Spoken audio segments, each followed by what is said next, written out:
Oui, s'il vous plaît, monsieur le maire, juste sur ce rendu acte, il y a deux choses d'abord aussi importantes. Comme Nicolas Pinel l'a souligné, c'est quand même un document très important puisqu'il indique ce que vous avez fait pendant les deux conseils.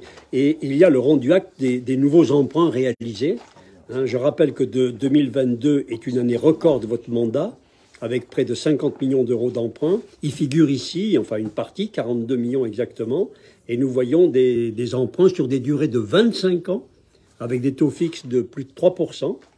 La dette Piolle, donc, est en train d'arriver sur les Grenoblois.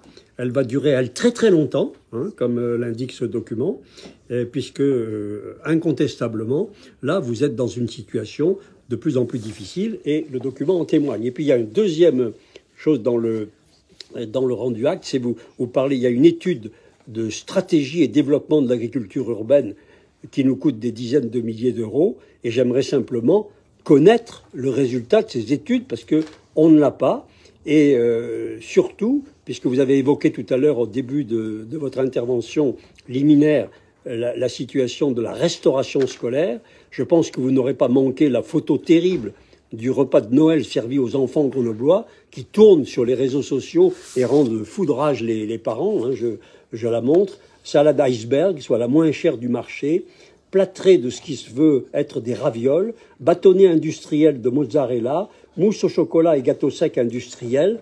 On est loin de Noël, on est loin du bio, on est loin du durable. Et je rappelle pour un certain nombre de familles, du fait du quotient familial de la classe moyenne, paye de l'ordre de 6,50 € la cantine scolaire.